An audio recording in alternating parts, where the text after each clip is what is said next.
तो दोस्तों GM breweries ने अपने क्वार्टर फोर के नंबर डिस्क्लोज कर दिए हैं। इस बार कहानी सिर्फ नंबर की नहीं बल्कि ग्रोथ की डायरेक्शन की है। तो चलिए सीधा डेटा पर चलते हैं। स्क्रीन पर जो आप डेटा देख रहे हैं वो लाख में है, मैं आपको करोड़ में सिंप्लीफाई कर रहा हूँ। अगर हम पिछले क्वार्टर में देखें तो कंपनी ने लगभग 808 करोड़ का रेवेन्यू जनरेट किया था। और पिछले साल हम देखें तो ये आंकड़ा करीब 663 करोड़ का था। और इस बार बढ़कर 812 करोड़ तक पहुंच गया है। यानी साफ शब्दों में कहा जाए तो ईयर ऑन ईयर बेसिस पे लगभग 22% की मजबूत ग्रोथ देखने को मिल रही है, जो कि काफ़ी सॉलिड मानी जाती है। अब अगर क्वार्टर ऑन क्वार्टर बेसिस पे नज़र डालें तो यहाँ पिक्चर थोड़ी अलग है। यहाँ ग्रोथ बहुत ज़्यादा एग्रेसिव नहीं है, लेकिन लगभग 0.5% के आसपास का हल्का सा अपस्टिक देखने को मिल रहा है। मतलब शॉर्ट टर्म में रेवेन्यू थोड़ा फ्लैट दिखाई दे रहा है, लेकिन एक इम्पॉर्टेंट बात समझनी बहुत ज़रूरी है। जिस सेगमेंट में जीएम ब्रेवरीज काम करती है वहाँ बिजनेस को हमेशा ईयर ऑन ईयर बेसिस पे ही जज किया जाता है, ना कि सिर्फ क्वार्टरली बेसिस पे।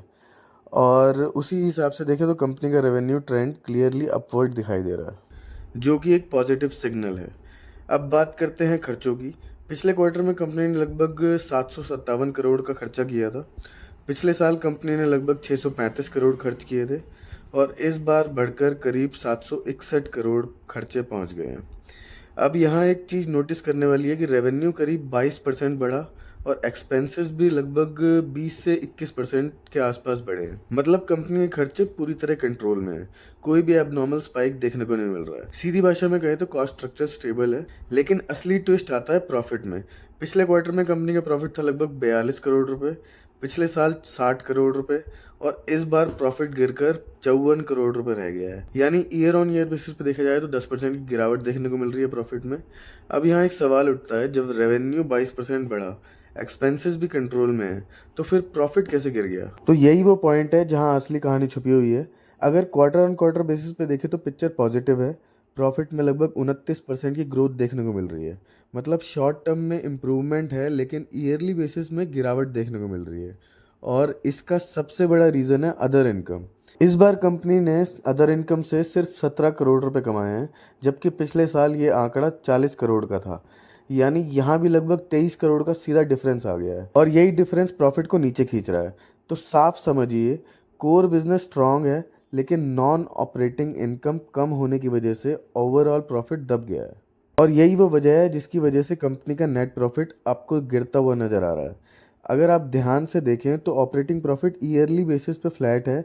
मतलब कोर बिजनेस में कोई भी बड़ी कमजोरी नहीं देखने को मिल रही है, लेकिन क्योंकि अदर इनकम कम हो गई है, इस वजह से ओवरऑल प्रॉफिटेबिलिटी पर असर पड़ा है, और नेट प्रॉफिट नीचे आ गया है। तो चलिए अब ईपीएस पर नज़र डालते हैं। पिछले क्वार्टर में ईपीएस करीब 18 रुपये 40 पैसे था। पिछले साल लगभग 26 रुपये 40 पैसे, और इस बार ईपीएस गिरकर 23 रुपये 67 पैसे हो गया है। तो ओवरऑल अगर हम नंबर्स को डिकोड करें तो ये एकदम क्लियर मिक्स सिग्नल वाले नंबर्स हैं। रेवेन्यू स्ट्रांग है, 22% की ग्रोथ जो डेफिनेटली पॉजिटिव है। एक्सपेंसेस कंट्रोल में है, ये भी एक अच्छी बात है। लेकिन प्रॉफिट में गिरावट ये सेंटिमेंट को थोड़ा सा नेगेटिव बना देता है। और यहाँ एक प्रैक्टिकल बात समझनी बहुत ज़्यादा ज़रूरी है। चाहे इनकम अदर इनकम से आए या कोर बिजनेस से, इम्पैक्ट तो कंपनी की बैलेंस शीट पर ही पड़ता है, और इन्वेस्टर अल्टीमेटली नेट प्रॉफिट ही देखता है। इसी वजह से मार्केट का सेंटीमेंट यहाँ थोड़ा कॉशियस या हल्का नेगेटिव हो सकता है।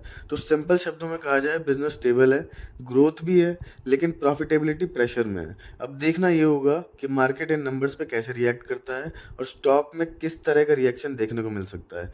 अगर आपको ऐसे डीप एनालिसिस पसंद है तो वीडियो को लाइक जरूर करें, और चैनल को सब्सक्राइब करना बिल्कुल ना भूलें। धन्यवाद।